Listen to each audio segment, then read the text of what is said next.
আমার বাঙালি ভাইয়েরা বসবাস করে এসছে এবং জাতি উপজাতি আমরা শান্তি সম্প্রীতি বজায় রেখে আজ পর্যন্ত আমরা এখানে কোনো ভেদাভেদ নেই বললেই চলে। আমাদের এই অঙ্কিতে আপনার 1980-তে রাজনৈতিক বিপর্যয়ের ফলে ভুল বোঝাবুঝির মধ্যে একটা দাঙ্গা হয়ে গেছে, সেটাকে আমরা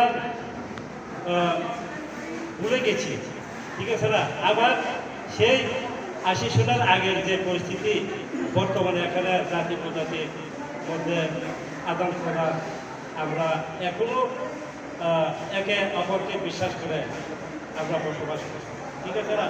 তো আমার কথা হলো আমরা জাতি উপজাতি যদি সব দিকে ঠিক রেখে আমাদের বন্ধুত্ব হোক বা যে কোনো সম্পর্কিত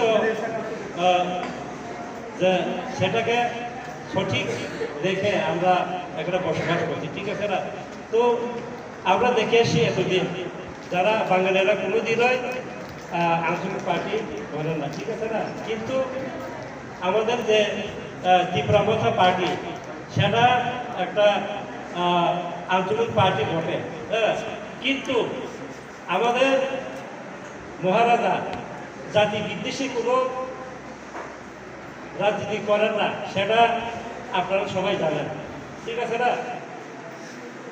গত বিধানসভাতে